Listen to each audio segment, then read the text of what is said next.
Hey everybody, and welcome to PK Plays Kingdom Hearts 1 Final Mix, bonus number... should have prepared. Okay, this is bonus number 4. So, as you see, I got up to level 90, which getting up there mainly gave me another critical plus, another MP Rage, and another MP Strike. All of which are very good abilities, to say the least. And so I have them all equipped.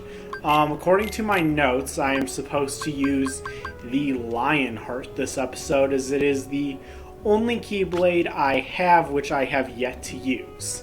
Now, before we get into the main thing to get into for this is going to be a fairly interesting episode, because we're going to talk about something that is kind of unimportant, which I know sounds weird that I'm excited about this, but I feel more like the great Chugga Conroy and stuff. We are going to do a, although quick, summary of all of Donald and Goofy's weapons. So, starting off, the starting weapons for Donald and Goofy are the Mage Staff and Knight Shield respectively. Additionally, throughout the game, 7 more weapons become available in the shop. The first 2 for each of them become available upon defeating the guard armor. The next 3 become available upon sealing the keyhole in Agrabah, and the last 4 become available... Okay. Sort these by price. I'm not quite sure what method it's using here, but the 2 cheapest are available after defeating guard armor, the next 3 after sealing the keyhole in Agrabah, and then the final 2 by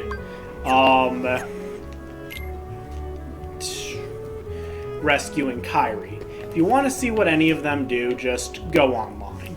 But there are 7 which are not found from there, which I'm using to form a top 7 list. So, number 7 for both of them is the... Let's see. It is Donald's Valencia, received by the White Trinity in Olympus Coliseum, as well as Goofy's Genji Shield, received for defeating Yuffie during the Hades Cup. For the 6th best weapon for each of them, Donald has, let's see, the Meteor Strike, received from a chest in the End of the World, whereas Goofy's 6th best is the Herc's Shield, received for my note says her cup, but I'm wanting to say that it isn't quite simply just beating the Hercules Cup. I think it's something like beating the Hercules Cup solo or time trial or something like that. And for the 5th best ones, we're actually going to have to head on over to Merlin's place. So, the 5th best one for Goofy we already have, and it's called the Mighty Shield. That is from a chest in the End of the World. But the 5th best for Donald is received by the Fairy Godmother. You can unlock this as soon as you have received all of the summons in the game, which, if we talk to her right now, we should get Donald's 5th best weapon being the Lord's Fortune. Unless we already have it. We already have it. Now for the 4th best. It is the ones I currently have equipped. The Wizard's Relics and Defender, which I believe... I am sorry about that. I had my phone literally right next to the microphone and an alarm went off. I apologize. The Wizard Relics and the Defender are items dropped by the Wizard and Defender Heartless respectively as a 0.2% drop rates, which I have thankfully gotten both via grinding. Now for the third best, both of which received by Merlin. And to get Donald's weapon, you need to have unlocked the Aga level of all spells. To get Goofy's, you need to get all 7 spell arts. What are these spell arts? These are dropped by the white mushrooms. If you want a guide on the white mushrooms, look them up. But by talking to Merlin, you're becoming a real sorcerer. Here's something for your effort. The Dream Shield. And if I talk to him again, the Dream Rod. These are the weapons we did not pick for, these are the weapons we didn't pick at the beginning of the game for that Sora could have gotten. The Dream Sword is unobtainable in any way, but the Dream Rod and Shield are. So that was one of the reasons I feel that the Dream Sword is canonically what you pick. Now, the second strongest weapons for all of them. I was initially planning on getting them during this playthrough, but I have decided against it because it would take too much time to get. The second best weapons let's see. Second best weapon for Donald is known as Save the Queen, and is received for beating the Hades Cup solo. The second best weapon for Goofy is known as Save the King, and is defeated and is received for beating the Hades Cup time trial. I tried, guys, but I don't want to put up with taking on the Hades Cup again. It's 49 rounds, much less twice. So, yeah, I'm sadly not going to obtain them. If you're wondering how you receive the first best item, those are both achieved by synthesis. So we're going to receive those in the Penultimates bonus episode. So, for now, the Dream Rod and the Dream Shield are simply the best we're going to get. Now, I am ready to fight against what is considered to be a very difficult boss. One whom I have not practiced against, but I nonetheless feel more or less ready for. Arrow and Cure are literally the only things you need. None of the other magics have any real purpose, but, you know, I'm PK Firaga. I gotta bring in Firaga, like, if possible. I know, never saving a Let's Play, but listen, I'm just a compulsive saver, okay? And when it's done,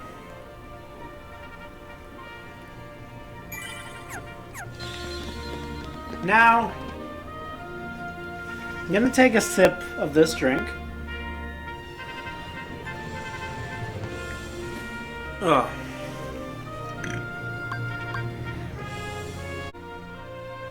And we're back.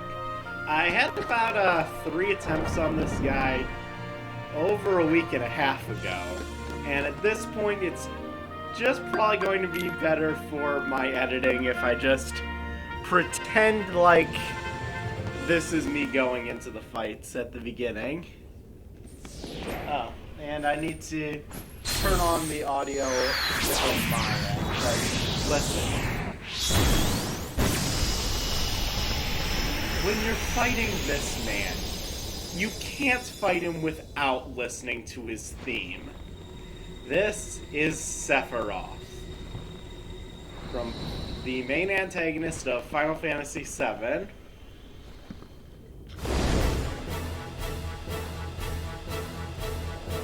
and the song One-Winged Angel, which serves as the final boss theme. I've got to say, the cover of One-Winged Angel in Kingdom Hearts 1 is my third favorite version. My second favorite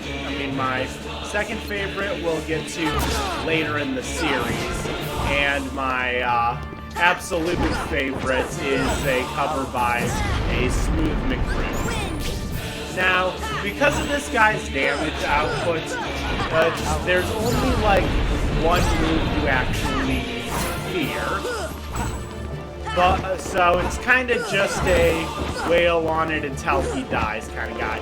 Now, I see a ton of people recommend Strike Raid, and I see why, because it hits him even when he's normally invulnerable to attacks, and it allows you to deal damage, and it allows you to be invulnerable to attacks and stuff. That being said, not a huge Strike Raid kind of guy, but like, sure, I'll use it just because it's the recommended strategy. As with Ice Titan and, let's see, no, I believe just Hades and Rock Titan before, he had more than the maximum amount of health bars, causing him to, you have to deal quite a bit of damage before he actually starts taking damage.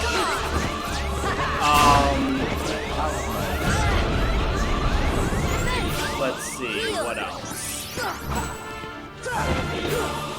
Also, I might literally use up every single elixir I have currently equipped. Oh! Okay. I haven't fought him in over a week and a half, and it did feel kind of cool dodge rolling that like as soon as he teleported. Someone is messaging me on Discord, but it can, I think, wait until after Sephiroth. Don't you?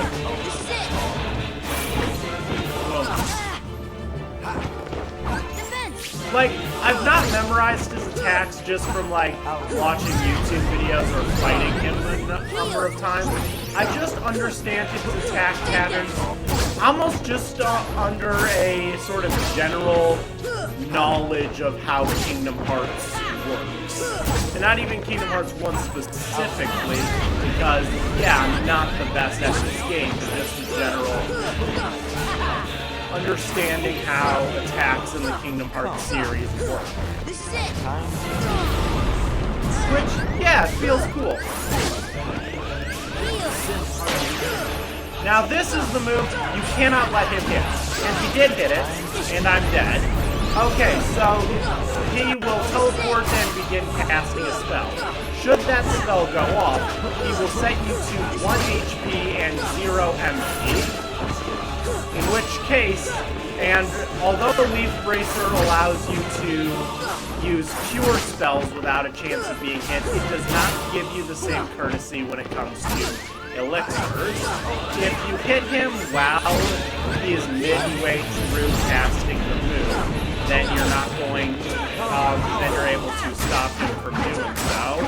But for the most part, either you go right towards him to stop him immediately, or you run away and cast an elixir so that, or use an elixir so that it goes off basically the moment you get depleted of those resources. As you saw a couple of seconds ago, he started doing the move, but I was able to get right to him and stop him from doing so. So honestly, that move is the only real threat he has. I believe he has one more super move, for lack of a better term, involving the Meteor spell, but I honestly don't remember if that's in this game. I don't know what this move is called, and I think Omni Slash is exclusive to Cloud, but I am just going to call it Omni Slash. Yeah, you see there he started doing it again, but because I was able to hit him basically immediately, it didn't do anything. So yeah, that's an example of using Strike Raid to just avoid damage against him. And why a lot of people recommend doing it if you're able to come in with just a million elixirs. I don't know.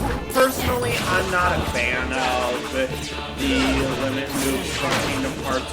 Oh, hey, I managed to stop him. That was cool.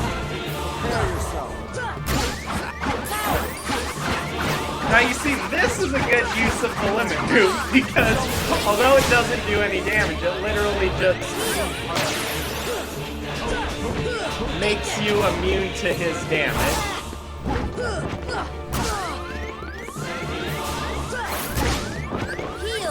Yeah.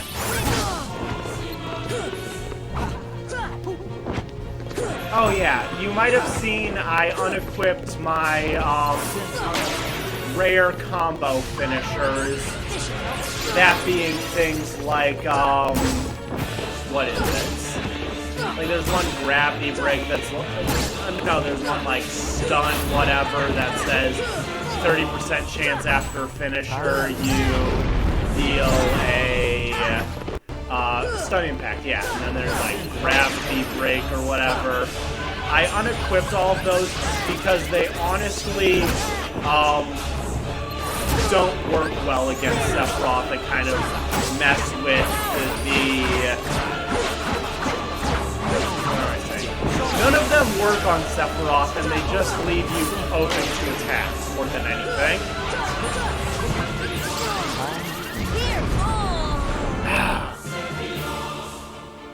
I give up. Dang it. Okay. Well, I'm going to get back to approximately where I was. This is the fun thing about Coliseum matches is they do consume your elixirs. And why I generally don't recommend Strike Raid, because although it is a more guaranteed, although Strike Raid more so guarantees that you'll win, it goes under the assumption that you're willing to burn through all of your elixirs. And the fact that elixirs go away whenever you use them unless you're soft resetting in between battles, well, you know, you use them all up, and then you'd have to literally grind to get elixirs. So, yeah, that's one of the reasons I generally don't like the Strike Raid strategy. Anyway, yeah, I'll meet you back when I have him at, like, let's say 1.5 health bars. Okay, his health's a little higher than I wanted it to be. He just teleported around like 5 times, and now he's doing what I think is some kind of a move. Yeah, this guy. This is just a cool move. And look, they just start orbiting him.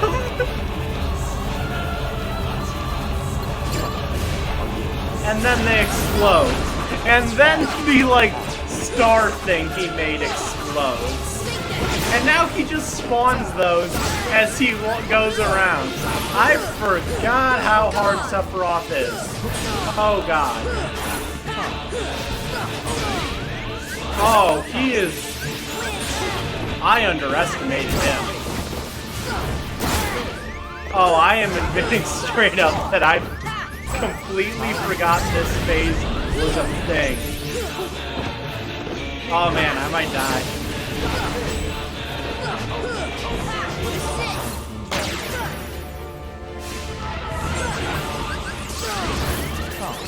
Boom.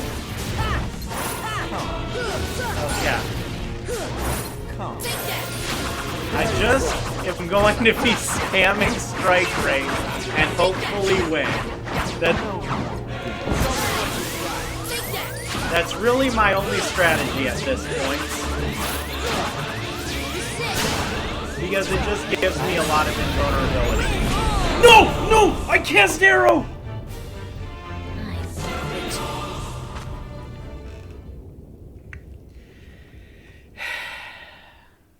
Be back when I'm in that phase. Okay, I'm back to where I was.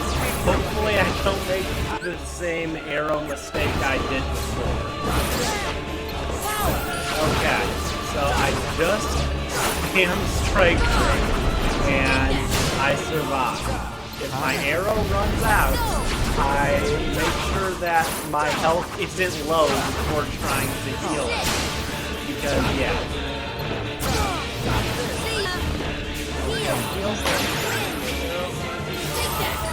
Oh! This is close, this is close. No, this is bullshit! That was bullshit.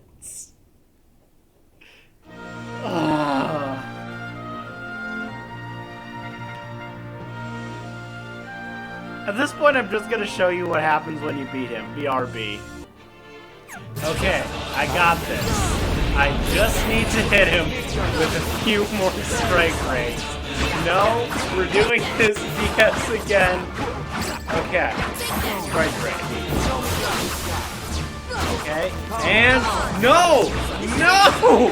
Come on! I just need to hit him one more time. Come on! Come on! Oh! And now, stupid as hell cutscene.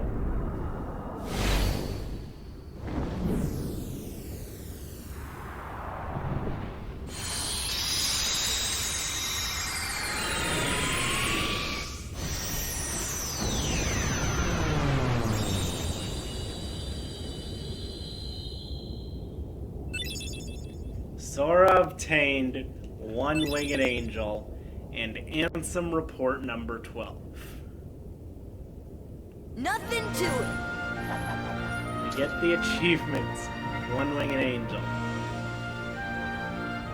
One winged angel is the penultimate Keyblade in this game. The only one left after this, and although I have said like Diamond Dust or Oathkeeper are the best, here is One Winged Angel. It is not the best strength Keyblade, and literally the worst magic Keyblade. And its gimmick is it basically gets nothing but crits, though. And let's be honest, it looks cool as hell. Now I forget, can you fight him more than once? I believe you can.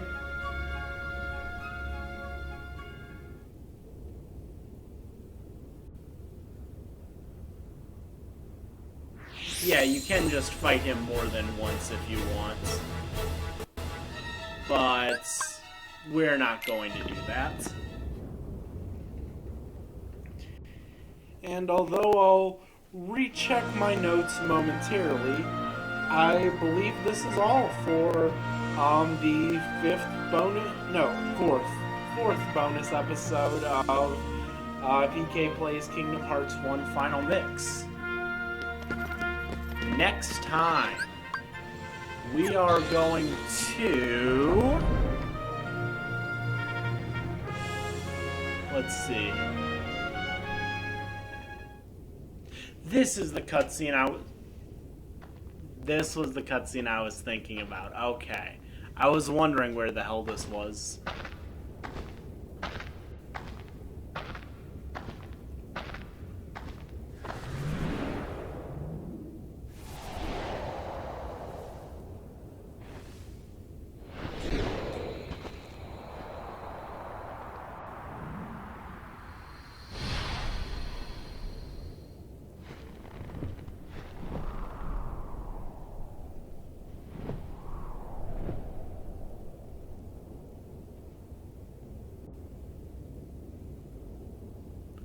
I've been looking for you. As have I. As long as you exist, I'll never wake from this nightmare. You are my darkness. I'm part of you, am I? Then join me in this eternal nightmare, untarnished by light.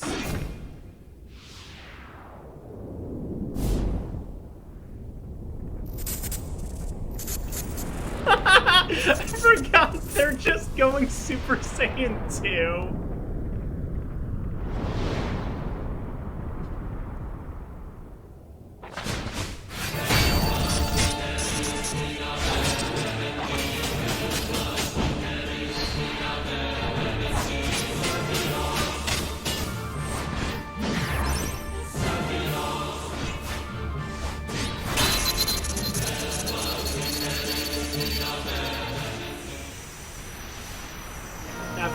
familiar with Final Fantasy VII, you might be wondering, what the hell was that? That's, like, not the relationship they have at all. Yeah. Yeah, I don't know either. Like, Final Fantasy VII Cloud and Sephiroth is, like, completely different from Kingdom Hearts Sephiroth. And nobody really knows why, other than the fact, okay, yeah, so you can still rematch him. Canonically, you can't rematch him because, Cloud and Sephiroth kind of go off somewhere else. Where that somewhere else is, well, this is just Kingdom Hearts 1. We've got a couple of more games before we're done with the series, putting it lightly. But next time on PK Plays Kingdom Hearts 1 Final Mix, we are heading over to Agrabah to fight the penultimate super boss in this game. Though not before I level grind up just a couple more levels to level 95. Well, with all that said, I guess I'll see you all then.